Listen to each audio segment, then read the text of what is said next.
Hello, and welcome to episode 17 of TBR, the To Be Read podcast, where we talk about books, authors, and the industry. My name is Patrick Stemp, and as always, I'm joined by Michael Laron and Jamie Maltman. How you guys doing? Great. How's it going, Patrick? Pretty good. I'm Jamie, great. thumbs up. Good. So we'll start by talking about our weeks in reading. Jamie, do you want to go first? Sure. So I've had a few books that I'm on the go with, and I'm still continuing on with. I'm about half done that little Philosophy in Minutes book, which has been a fun read. I'll either be sitting at the table eating something, or sometimes I just get up in the morning and read it, but it's been neat. And I'm even getting some writing-related ideas from that one, too. So I'm about halfway. I finished off that book I mentioned last week, and actually got the better pronunciations of everything involved with that book. So it's the Alinea Sky by Ben Hur. So it is actually pronounced Her, but it's spelled H-E-R-R. And yes, he has like a version of the the classic movie that he is well loved in his family, I guess. But really enjoyed that actually in the end. It was a fun little light one, and I was mentioning like I don't know, it almost had like reminded me of aspects of like some of the Miyazaki animes, and kind of like where there's the talking animals that are only talking to this one girl, and so she's got this kind of friends world that nobody else or everyone else sort of goes yeah or doesn't really know about. And so that part was neat, and the aspects of the hunter-gatherer society that she was a part of, I liked how that came out.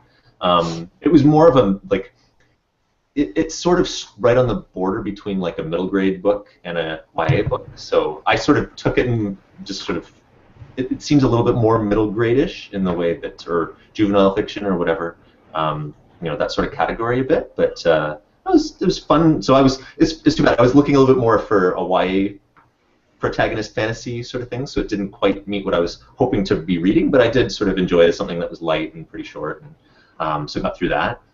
The next one that I've started on is another YA female protagonist one. This one is first person, which is helping for what I was looking for reading. This one's called Desiccate by Bonnie Ferrante, or Ferrant. I'm not. I got to get her official pronunciation there. But Canadian author.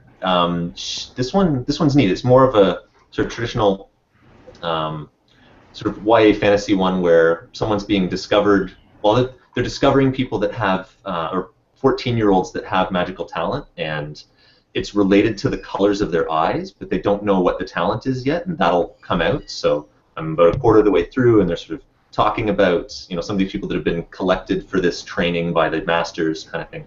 But well written, and like some of the descriptions, and so it's so the power they have, the color of their eyes dictates what power they have. Yeah, it's connected in some way. So I haven't seen all the implementations of that, but that kind of reminded me a little bit of what is it, A Spell for Chameleon? Yeah, back in the sort of the Xanth world of stuff, right? Yeah. That was it's been a long time since I read that stuff, but yeah, like I know there's hints of stuff from that I've read before. I've been continuing on in my Mac reading, acclimatizing to using the Mac as my writing computer. With that, switching to the Mac, the Missing Manual, and found some really good stuff in there. I had gotten away from that for a bit as I've been doing more fiction stuff. And then in between books, I decided to hit something quick on my to-be-read list, which was it's a serial fiction called Eaten by someone you may have heard of, Michael Laron. So I read the episode 1 there, and got to know these vegetable vigilantes that are in this very, very interesting dystopian world. So I really enjoyed it. Like the pacing right from the beginning, it really gets you moving, and just some interesting stuff. And it's not just kind of the potential silliness of broccoli warriors fighting against fry police and that sort of thing. Like there's definitely he's been hinting at some interesting themes that are going to be in there, and I don't know just how in this world where you've got these vegetable people and junk food people and also people and just some of the different things that could happen with the interactions, and maybe stuff to do with discrimination, or and the war that's going on, and what they might be willing to do or not willing to do. So I'm seeing some deeper stuff. So I'm pulled in from episode 1. So definitely looking forward to looking into more of, I guess, the first season. You've set up like season by season, right? So Yep.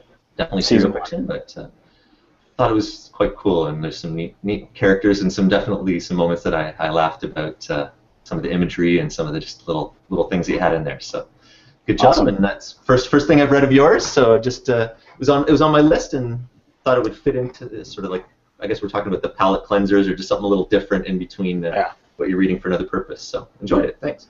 I love the food pun, palate cleanser for the food book. Yeah. Hey. But anyway. Totally unintentional. Well played, me. Yeah, appreciate you reading it though. That's awesome. Yeah. So how about you, Michael? How's your week been? I started off. I'm about halfway through Green Star, and I guess I got sidetracked this week, which you mentioned it in your blog post this week. But Joanna Penn released her new book, Business for Authors, and I had to stop and read that. So I pretty much read that from cover to cover. So that it's a pretty big book. So I think it's like 60,000 words. But she just kind of covers the business of being an author. She goes through it step by step, and a lot of it's actually kind of familiar because they're previous blog posts that she had on her site. But she really does establish herself as an expert matter on all of that. Just running your writing career as a business, making business decisions, and it was good. It was really good. I enjoyed it, but I enjoy all of Joanna's books. So she's one of those that when I actually pre-ordered it, but when she has something new out, I always buy it. The public speaking book was good too. So yeah, so I read that, and that kind of derailed my week. And then I also read. I'm starting to read the updated second edition of Let's Get Digital by David Gaughran. So I'm reading that too because I did like Let's Get Digital and Let's Get Visible. So I'm curious to see what his expanded edition is going to be about. So is that a completely new edition, or is that the kind of thing like? So I think I have both of his, like the Let's Get Visible and Let's Get Digital. Is it the kind of thing where if you have it, it'll update on the Kindle with the new stuff, or is it like a completely new version that you'd have to buy? You have to update it on your Kindle. Okay. Yeah, I think he said, I don't remember what it was. I think he said it's like 30 or 40% brand new. Okay. So it's got all the original content, but he expanded on a lot of it. And there's, I think he's got some more I think he's got, I don't remember if the first one had author interviews in it or not, but I think this one has like 30. So. And sorry, which one was that again? Sorry, was that digital or visible? Digital. Yeah, it's digital. Digital. Okay. Let's Get Digital. Yeah. So that's been my reading week so far. Okay. Sorry, I'm just making a note of to re-download that. I can't remember if I have that on the Kobo or the Kindle, but we'll find out after the show. So yeah, my reading, as you said, I kind of did a blog post about it. The plight of the avid reader, I think it was. I basically got nothing done this week. But I mean, a little bit of movement on a lot of things, I guess. So I won't talk about the 18 different new books that I downloaded. Of course, Joanna Penn's was one of them. I kind of downloaded a whole bunch of stuff and read a page or two of each to just kind of see what I had in front of me. But I am continuing to read Green Star by Simon Canton and David Higgins. I'm about halfway through as well. And the official release of that is actually tomorrow. So people will be able to get buy that everywhere, I'm sure. And I'm actually going to be doing a blog post with them tomorrow, a new thing that I'm trying out on my website at patrickstemp.com for just a new series that I'm trying out called Reading with Writers.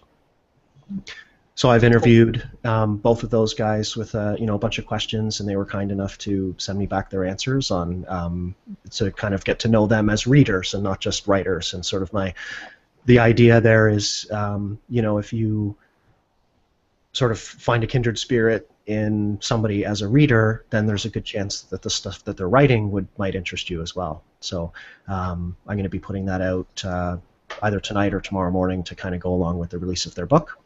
Nice.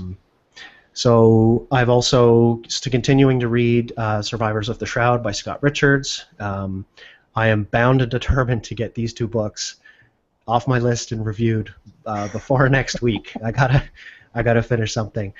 So I'm kind of forcing myself to stay away from all of the other stuff that I downloaded. There's a couple books I want to get to there, and that doesn't really. I think some people say like if that's happening, it means that the stuff you're reading isn't really interesting you. But for me, I think I'm just a little ADD where it's like a little bit of this, a little bit of that, and it's not that I'm not enjoying the books that I'm reading. It's just that I want to read them all, right? Yeah. So yeah, it's been a little insane this week, but I'm gonna focus and I just have to sit down and read one thing or two things and get them done. So that's my week in reading, and we can move on to our topic of the week. And we decided that we wanted to talk about the death of the brick and mortar bookstore, which I think Jamie thought was a little harsh. So yeah, but we'll talk about that. What do we sort of mean by that? So does somebody want to start with your thoughts, Michael or Jamie? Jamie, go ahead. Sure. Well, I was going to talk, like, I guess a little bit about bookstores in general too. Like, I don't know. I'm trying to think. Like, I've always loved books, but I don't know whether it just came from not having a lot of money when I was growing up. But I was more of the library type from the beginning. So I wasn't always rushing out to the bookstore as the only source of books. It was more being a fantasy sci-fi reader. It was when they didn't have one of the books in a series that I wanted to read, that's when I needed to go to a bookstore. Unless it was for some of my other hobby type, role-playing game books or some of the, the fighting fantasy books or things. When I was into those, that's when I did actually go out and buy a bunch of those for some periods of time. But so it'd be like my local, like W.H. Smith that we used to have back then. Oh wow, that's going back a ways. It was one of those places, or some of the other hobby shops and stuff that would have that kind of stuff. But so I didn't have that sort of real serious grounding in bookstores when I was younger, but I do remember when I did sort of look out for, finding some of those books that I hadn't found yet, and this is long, obviously way pre-internet. Some of those used science fiction and fantasy bookstore might be the only place you could find some of these books that you'd want to read. And now people go to, I know, like my mom, who isn't so much into ebooks and stuff, but she'll go to Abe's Books and buy, it seems like things by the truckload of all these used books from all over the place online, rather than going to the local bookstore like that. More recently, I remember, getting really excited when here in Canada, when we had Chapters and Indigo. I guess Chapters came first, Indigo came second, and then Indigo 8 Chapters. And, they've both been the same thing ever since. And when they came along, I thought that was really cool and really beautiful. And, you've got these places where you could take a book out and sit and read, and they had the cafe, and so that was really neat.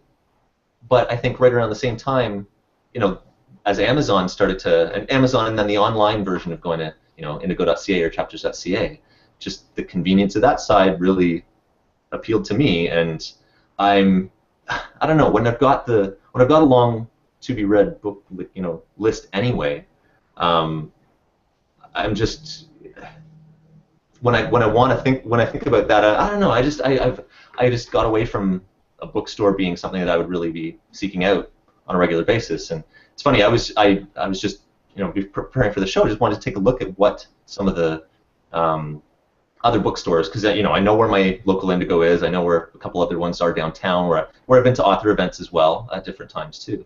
And they do a little bit of that stuff, but it was actually the authors themselves, not the not the bookstores that ever connected me to those kinds of events.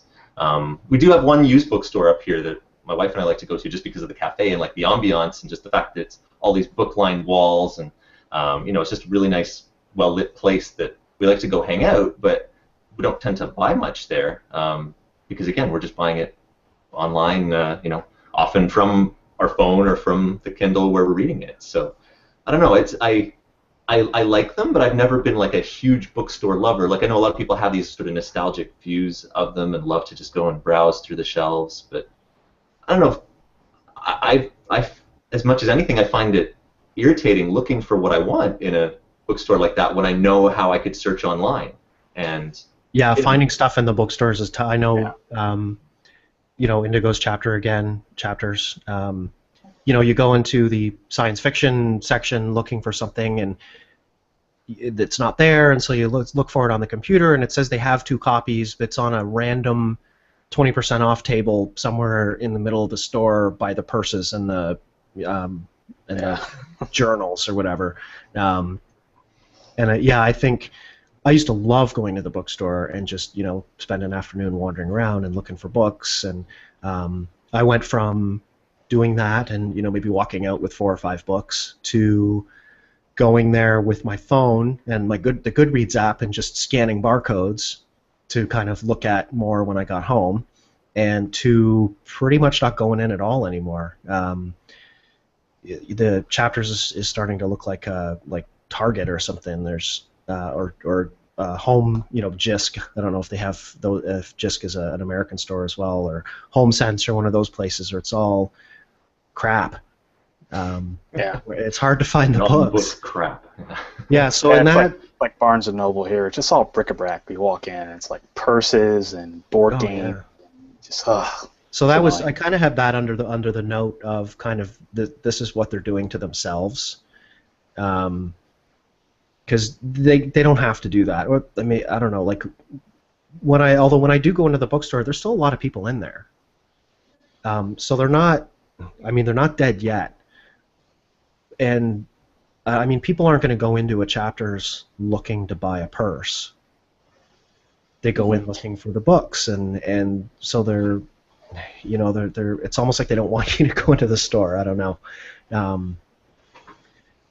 Whereas with the digital, with Kobo and Amazon and the Nook, or all these different online retailers, like for me, it's also that instant gratification, like especially if you have kids maybe who are into a series. If you click of a button, one click buy, and you finish something and you need something else, it take you 2 seconds and you've got a new book to read. You never have to leave home, right? But I think the used bookstores, I think this is when I sort of titled the show "The Death of Brick and Mortar." I think, Jamie, that's what was your kind of comment, was that they're not all dead, or there are some used bookstores that are thriving, and I think I think we have a local sort of used bookstore that was around for years and years that just recently closed, but there are still a lot of them around. And for me, the used booksellers are good because you mentioned like they're re-releasing a lot of the old sort of science fiction books. You can buy the collected works of Kurt Vonnegut, and the Library of America does these really beautiful volumes of collected works and that. But man, they're expensive. Whereas you can go to the used bookstore and probably pick them up collectively, piece by piece, for 30 cents or $1 or whatever. And that's a big thing for me too. Like I think I've said this before. Like I truly believe that we should be able to buy digitally the collected works of Stephen King, from the Bachman books through Tommy Knockers, let's say. I agree. For $20. I would totally buy that, and then I'd spend the next 2 years doing nothing but rereading Stephen King. I'm not going to go to the bookstore and purchase, spend $15, $16 or $17 if they've done like a new trade paperback, which I know they like to do because they can charge more. And I'm also not going to pay $10 for it on my Kindle. So that's because then you got to pay for every book, Well, yeah, when I can go to the used bookstore and pick them up for 50 cents. Yeah. And so really, I don't do any of those, because, like you said, Jamie, I've got so many books on my Kindle already. I just, if it was cheap and digital, I would totally pick one up, but I don't want to spend $12 on a digital book. Yeah, I agree. Yeah, that's the thing about bookstores, is that they just can't compete price-wise. It's like, it used to be that, I don't know about you guys, but when I was a kid, when I got good grades, my dad would take me to the bookstore. I'd come home with a good report card, and we'd drive half an hour to the Borders, which no longer exists here in the States, but we'd go there, and I'd go to the stacks, and I'd pick out a book, and that would be my reward for getting good grades. And then my dad would be in the music section, and my sister might be looking at movies and DVDs, and we'd spend an afternoon there. And there was that nostalgia factor, and because that was back before ebooks were even on the horizon. And now there's really nothing that makes me jump toward books other than the feeling of nostalgia. And for me, I don't really care about the nostalgia anymore. For me, it's all about convenience, and it's like you guys mentioned, if it's not available, move on to something else. You know. Yeah, for me, it's also who's going to be reading it in our house. Like, I read pretty much mostly digital now, whereas my girlfriend, she hasn't really made that leap. She prefers paper. So if it's a book that I know we're both going to read, like Jack Reacher, because we're both huge fans of that series, I'll pick that up probably in hardcover because I know we're both going to read it, and she likes to have the physical book.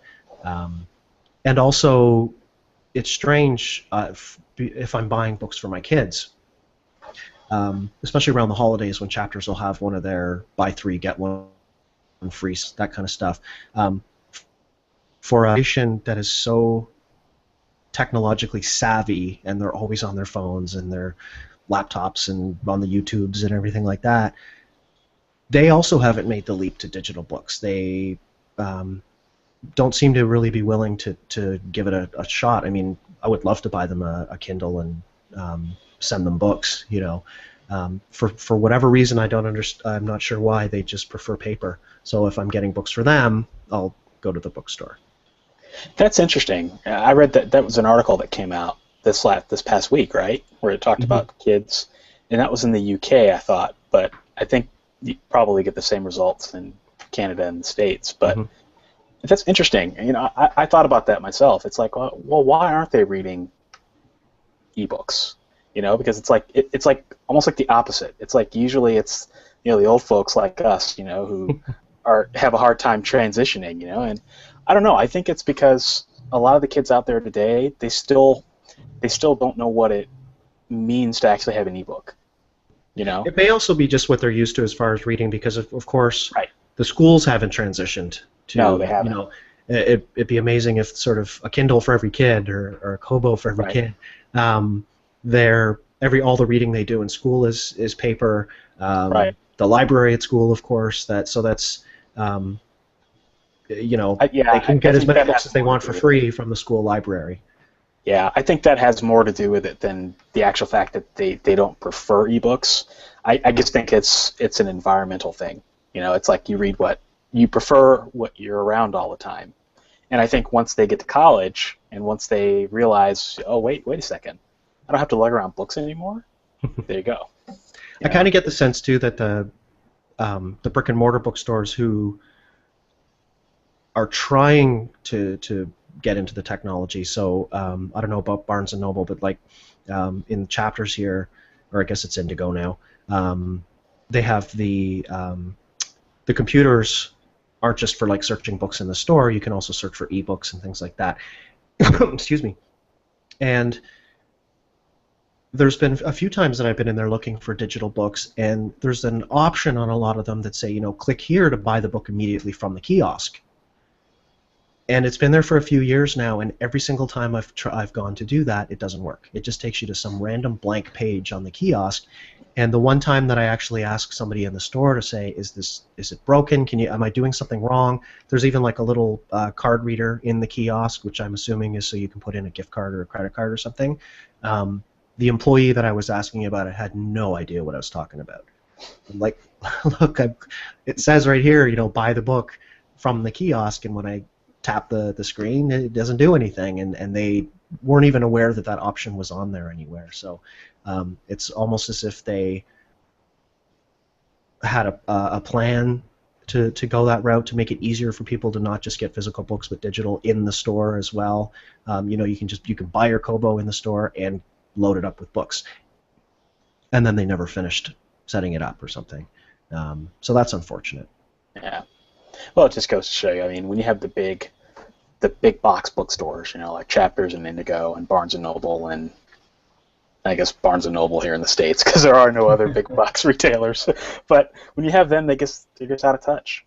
But I was going to ask you guys about indies, indie bookstores. Do you guys have a lot of those in Canada? Because I keep hearing all these articles about how indie bookstores are thriving, and I just don't see it here.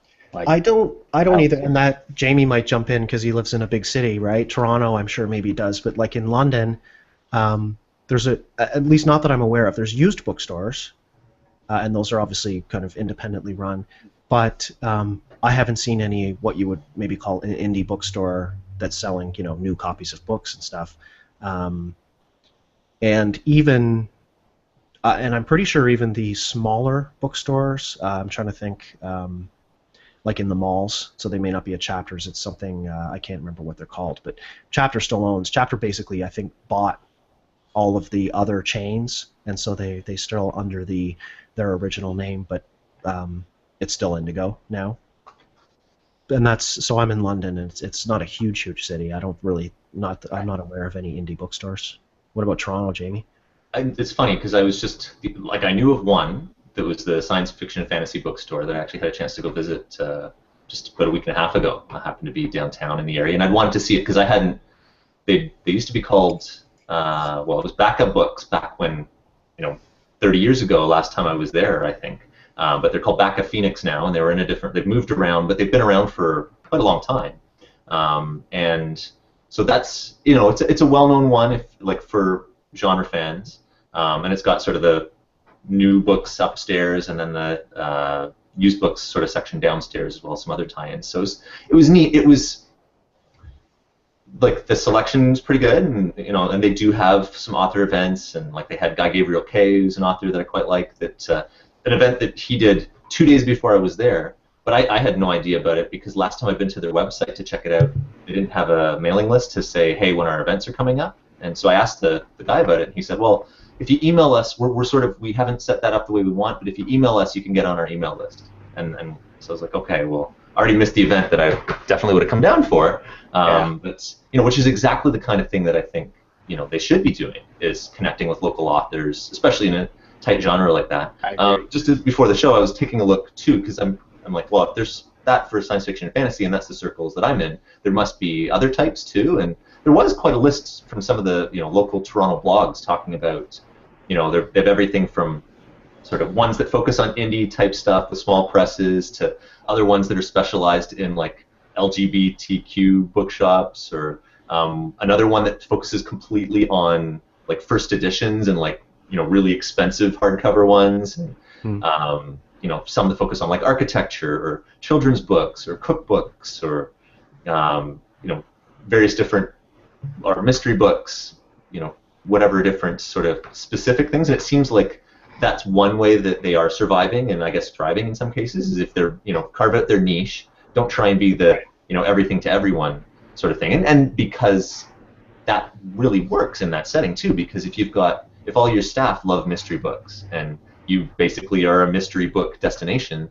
and especially just off the top of my head, like from what I've read, that is a genre that has not gone digital nearly as much as some others, so that might work very, very well. And you've got the people that have been reading these same authors, and you got the you can get the hand selling recommendations and some of that specific stuff. And I think that's a really cool thing. I've never been I certainly didn't get that warm fuzzy feeling when I went into the Backup Phoenix, but it may be too that just if it's someone that's a little bit more of a very like maybe they're a hard sci-fi fan and they're just a little bit more standoffish in their own personal style, and so didn't connect that same way that I would like to see it if it's going to be like that. Because I know I don't know, I think you guys might have read it too, that Hugh Howey had a post he did maybe a month ago or maybe 6 weeks ago about if he started a bookshop where he lives in Jupiter, Florida, this is what it would be like, Bella's Bookstore. So I was just reading that again, and he was definitely talking about not just connecting with having local author events and that sort of thing to bring people in, but having things connected to the local schools, and like that students would be welcome and that they could read, and they would connect it to what they might be reading for their curriculum, or just the bookshelves that they're choosing from for different things. Sounds like some of I think those, the stores you're talking about too almost sound more like hobby shops, like they could be selling, like a board game a comic shop. Yeah. And, I kind of wonder with those places, how many of them have been around for years and are just doing whatever they can to survive versus how many, because I don't think there's probably very many people starting up new bookstores these days because they're afraid that they wouldn't be able to compete, and probably rightly so. Like, I would never start 20 years ago I would have loved to start a bookstore. I would never do it today.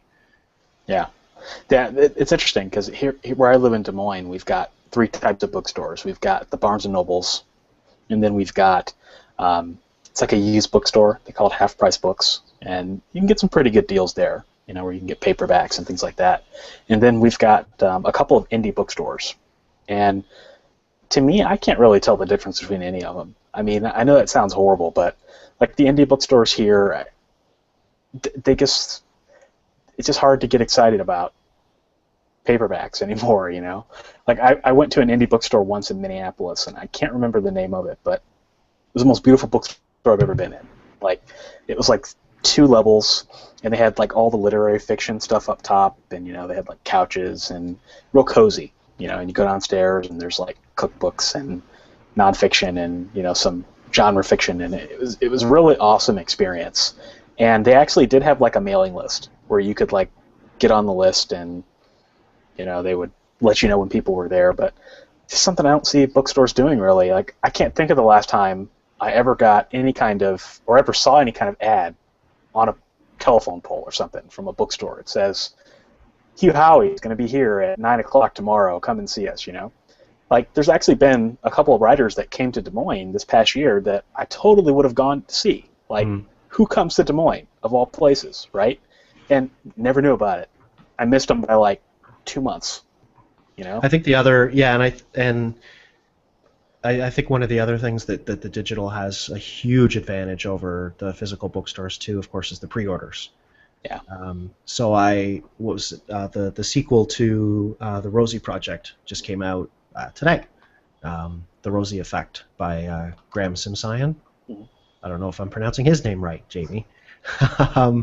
But I pre-ordered it a couple weeks ago, and I could just forget about it, and then when I woke up this morning, it's on my phone, ready to go, ready to read. And of course you can't do that with the physical bookstore unless you're willing to plan to make a trip there on the day. And some will actually ship it to you. Like here in Des Moines, I think there's one that will do that. But I think Amazon does too if you pre-order a physical book. I seem to recall maybe doing that once, and it's actually like they shipped it a day or two before it was released, so it actually did show up on my doorstep the date the book was due. So with Kobo, Chapters Indigo kind of all being sort of integrated, you can kind of almost do it through the physical bookstore as well. But I mean, if you walk into the bookstore, they'd make you come pick it up probably, but you could order it online from them and have it on your doorstep. Yeah, it all boils down to convenience. I mean, I just don't want to drive to a bookstore. Just like I don't want to drive to a library. I mean, because you got to make 2 trips. You got to go pick up the book that you want, and then you got to go take it back. It sounds so horrible, right? Oh, I don't want to get in my car and drive 10 miles, but wait a few months. Yeah. Kids' books aren't cheap, and you don't want to read them more than once yourself, really. They will demand that, but and that was the big reason. That was how I got back into libraries, is because my son was born, and we started. Some people gave us some books, and I started looking at some and saying, "Wow, I'm gonna go bankrupt if I buy all the kids' books I'd want to read to him. So I'm gonna start hitting up the library." And now we go every week. I was just there this afternoon. So it's part of our routine. Now it's also only a 7 minutes drive on small roads, so it's really pretty convenient. But I don't know. The one thing I wish. Go ahead. I was gonna say the one thing I wish I could see, because I've heard of some of these mythical, like amazing, like with the one you were mentioning there. I guess you said in Indianapolis, was it? Minneapolis. Minneapolis. But like Powell's is that Portland? This is one of the famous, like amazing ones. And I remember seeing the only time I've actually seen video inside it was an NBA player that was playing, like just got traded there, just signed there. Had heard he loves books, and he'd heard about this amazing bookstore, and he was walking around, and it is a really, really cool place. And I know they sell books all over the place, so there's a lot of people that order through them, all over the U.S., and they do some neat stuff. And then I think there was a Tattered Cover, was another one Hugh Howey mentioned, that's in Denver. This is supposed to be another one of these just amazing ones, but they're amazing, not just because of the selection and this really cool ambiance, but it really seems like they connect into the community. And if you can because I guess I'm getting the feel that none of us have this connection to these owners or these places in a way that you're like, I want to continue to support this business, even if it costs me a little bit more. Well, they're big box, right? Right. But I mean, like for these indie type ones, and having that place that you feel like you're a part of this, and part of that, they're part of the community, and that does exist in places, and there's people that swear by those bookstores and will continue to support them as absolute best they can. They probably still order some stuff through Amazon and feel bad about it, but I've read stories of people doing that. Yeah. Some of the writers do. It's interesting. I think that indie bookstores, they're indie bookstores. That doesn't necessarily mean they're for indie authors. Like I've heard of stories of bookstores that will just basically laugh you out of the building, if you're an indie author. And I think that that's maybe one of the ways forward. That I think if they did a better job of connecting indie authors and welcoming in those authors that actually have professionally beautiful looking books that look good on the shelves, I think that could go a long way too. Especially when you talk about local, Yeah, so it's we're coming up on time here, I think, but yeah, it sounds like we're kind of saying, they are out there, but they need to, whether they're independent or big box, they just need to do a better job of focusing on books. Yeah. And or specializing on a genre. They have to be different and unique and to get people in the door, right? It'll be interesting to kind of almost revisit this topic once a year kind of thing to see if anything has changed, because the industry overall is changing almost daily, right? Yeah. I do know that even just talking about it, it makes me intrigued at least to go check out some of these ones that I found on this list, of cool bookstores in Toronto and just see what they're like. Mm-hmm. Maybe I'll meet someone and say, hey, you know what, I would want to try and support this person, and talk to them, talk to other people that like that kind of genre or what have you, and get more stuff happening, but not so far. So any final thoughts before we wrap it up for the night? Nope. Okay, I think we're good. So we'll wrap it up, and we'll be back next week for episode 18. And thanks for listening. Take care, guys. Take care.